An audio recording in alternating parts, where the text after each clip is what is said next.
What's going on, everyone? Talen here, and welcome to another Marvel Future Fight video. Alright, so in this video here, we're going to be taking a look at X-23 now that I have her awakened and transcended.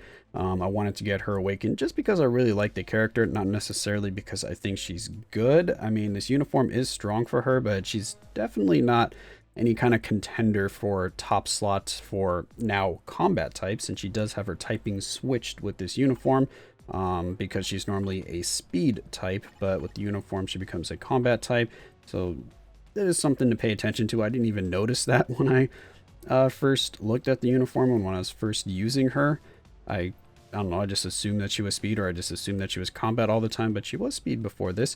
So let's go ahead and take a look at my build on X-23 right here. It's not the greatest, but it'll have to do for now just for testing purposes. You do see I have some Urus on her, and those are basically just some crit rate and crit damage Urus because I was very short on both crit rate. Well, our crit damage was pretty good, but our crit rate was very, very low. So I even had to roll this last gear to crit rate just to get her a little bit more. Because she only has guaranteed crit rate here, so my base crit rate was actually quite low, so I wanted to fix that. I've leveled up all of her skills except for the second skill. I mean, I don't use the first, second, well, I use the second skill sometimes to get a little bit of extra damage or to fill in the gap between the 3 and 5, but mainly I'm just using 3 cancel into 5 for the proc, and then I do 4 for the iframe and some survivability to stall for 3, 5 again. But sometimes after the 4th skill I will use the second skill, because for some reason the 5th skill has a very, very hard time procking my Obelisk, which is quite annoying.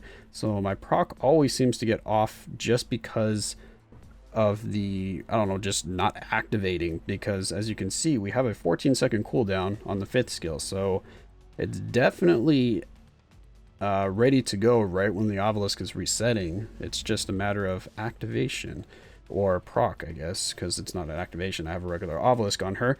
Let's take a look at our isolate set. We have Power of Angry Hulk, and then this was the Obelisk I have on her. It's basically the Obelisk I've always had on her since she was released. A recovery rate, max HP, 160 proc. So again, not the greatest.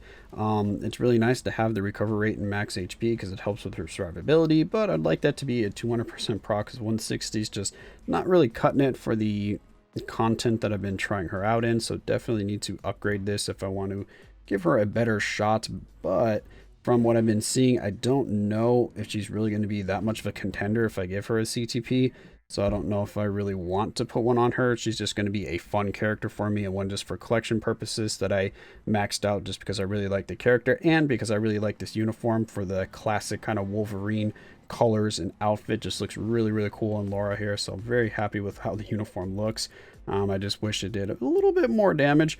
Her awakening skill does hit pretty hard, so that's going to be not a majority of her damage, but it's going to be more than half of her damage, because the awakening skill I think does about double the damage of the 5th skill, maybe a little bit more. So yeah, you're going to be relying on the awakening skill, but the 5th skill still does a reasonable amount of damage, but it only has minus 50% all defense down, so that really makes her struggle in World Boss Ultimate. And well, all defense down doesn't apply to Null, but she doesn't really do the greatest against Null. So let's go ahead and finish looking at the build here. So we have max attack speed, and as you can see, I still only got my crit rate up to 54%, but if she's below 100% HP, she is going to get a 35% or 35 or 25% crit rate buff, so that will max it out as long as I am taking damage.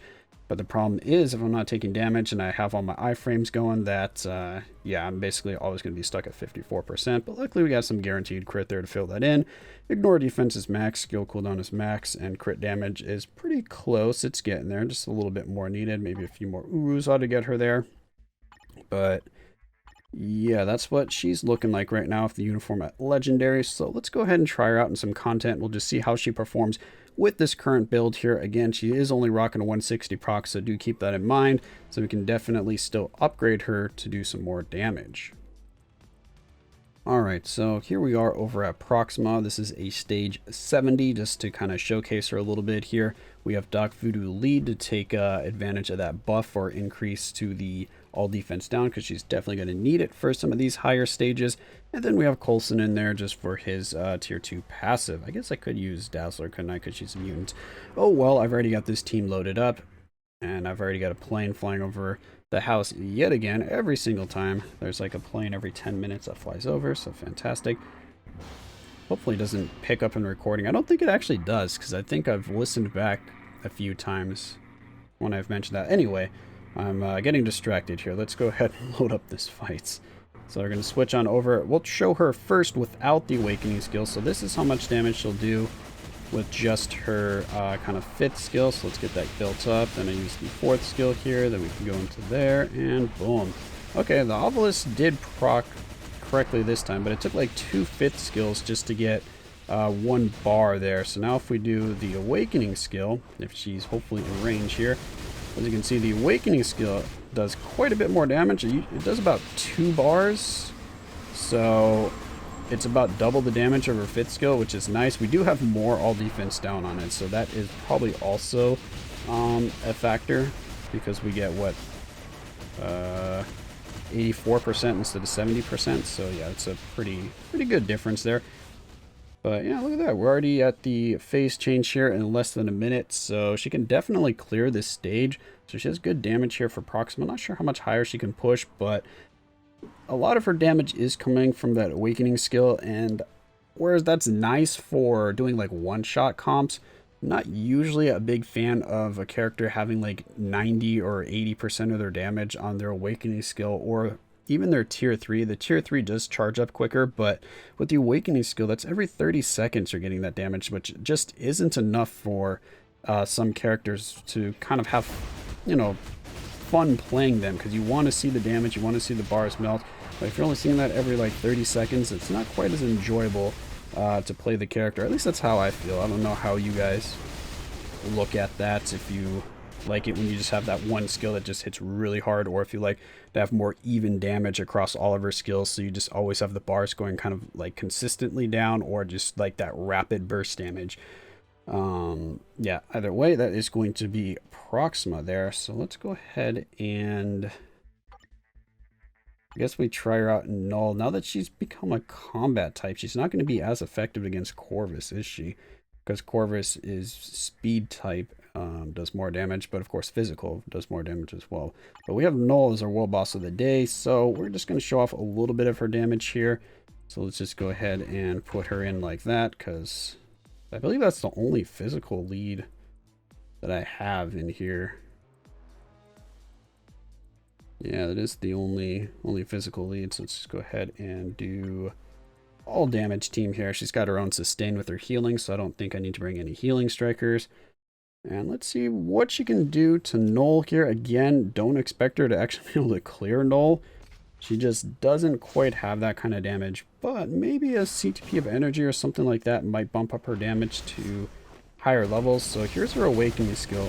Well, you see the awakening skill looks pretty good here, so if she kind of could maintain that level of damage, she might have a shot. But look, once we go to the 5th skill, if it ever procs, so that was no proc on the 5th skill, but no proc did no damage either. Come on, proc. Okay, there we go. As you can see, look how slow that damage is. So against Null here, you're pretty much relying on that awakening skill to do all of the damage. And again, since it's every 30 seconds, that's just not going to cut it against Null here, because you are very time constrained for Null. You need to get your phase changes down pretty on point to have a chance at beating him. So again, that's just one of the things that's working against her. Her overall damage is just a little too low here, so I think they need to the damage a little bit. Maybe, I don't know, add some chain hit damage. What does she have on the uniform? She might already have some chain hit damage, but I don't see the combo bar. She doesn't do as many hits as it looks, I think, for her 5th skill, because it looks like she's doing a lot of hits on the 5th skill, but I don't think she really is doing a lot of hits on the 5th skill, so I'm not sure that a CTP of energy would really benefit her a ton. She is damage proc friendly, so if you're going to go with the CTP, of course energy is going to be the best out of the damage proc versions, because the only other one we have is destruction, which doesn't have any chain hit damage, so of course some chain hit damage is better than none, even if you don't have a ton of hits to take advantage of it. So I'm kind of curious, do you guys want me to test her with CTP of Energy, or do you want me to try her out with a CTP of Rage? Because I did get the monthly crystals for the content creator program, so I'm gonna use that to like test characters by switching around like CTPs and Obelisks on them, just to kind of see what characters can do. So X-23 here is high up on my list just because I really like the character, so I kind of want to see what she'll do with a CTP on. But I'm not sure which one I want to put on, because he's very damage proc friendly, so I want to see what the energy does. But at the same time, I kind of want to see what she can do with Rage. So let me know in the comments below, what would you like to see me test on X-23 here? Do you want to see Rage, or do you want to see Energy? And then I'll take her back in against Proxima and Null here, and we can see what kind of damage she does with whichever CTP you guys decide for me to put on her. But as you can see here, she's very, very far behind. Actually, can she even get to the... get him off of the throne here? I don't think she can, because we need to do another 7 bars in 20 seconds.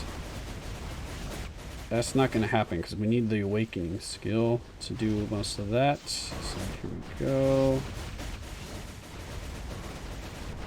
Yeah, we're just barely going to get to the awakening skill here, so it's not going to have time to fully play out, is it? Go, awakening skill, do some damage. Ah! Nope, that wasn't even close to enough. So yeah, you are too weak, is what Null says. Yeah, she's gonna hit the gym, she's gonna get a CTP, and she'll be back. Let's see if you change your tune then, huh, buddy? He's probably not scared at all, is he? He's like, yeah, you got to make up more than a minute's worth of time. I'm not scared. But anyway, let me know what you want me to put on her. CTP of Energy or CTP of Rage? Let me know below, and we'll go from there. So I think that's just going to be it for today's video. Just kind of some brief testing just to show off X-23 a little bit here. She can definitely be used in War Boss Ultimate.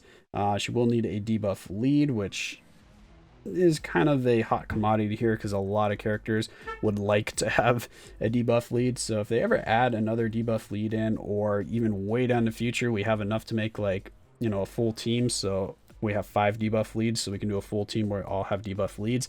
That would open it up for a lot more characters become more viable, just because you want to use the debuff leads on kind of like specific characters right now for like your one-shot characters, or your characters that just needed to actually be able to clear the stage. So you save your regular leads for characters that can just, you know, solo on their own where they don't need the debuff lead. So that's why you want to save it for those characters. But if we have a full set of debuff leads, then we can just pick and choose what characters we want to have fun with and play with, characters that we like, because it just, you know, it helps out the damage quite a bit.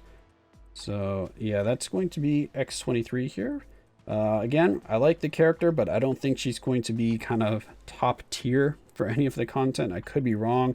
Let me know in the comments below if you found a place that she shines in or something like that, or a game mode that she's really, you know, putting in work. So that's going to be it for this one here. Hopefully you enjoyed, and of course I will catch you in the next one.